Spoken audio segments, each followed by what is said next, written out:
Un effort physique s'accompagne toujours d'un ensemble de modifications importantes dans l'organisme, tant au niveau de l'activité respiratoire que de l'activité cardiaque.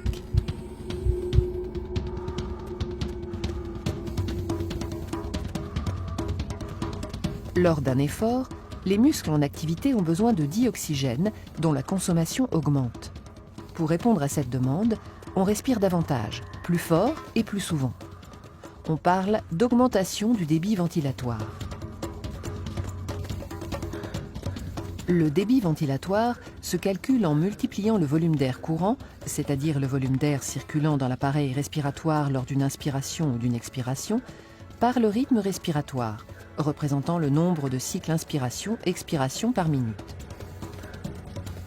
Lors d'un effort physique, le débit ventilatoire peut passer en moyenne de 5 à 120 litres par minute.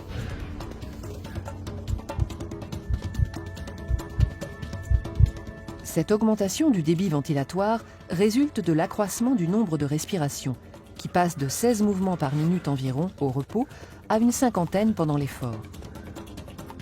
Mais elle résulte également du volume d'air courant qui varie d'un demi-litre au repos à 3 litres au cours d'un effort intense et prolongé.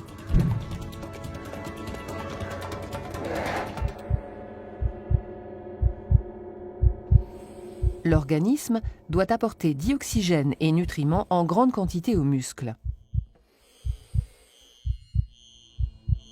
La circulation du sang dans les vaisseaux s'accélère. Débit et fréquence cardiaque augmentent nettement. La fréquence cardiaque ne dépassera toutefois pas une valeur limite, qui est approximativement donnée par la formule fréquence cardiaque maximum égale 220 moins l'âge en années.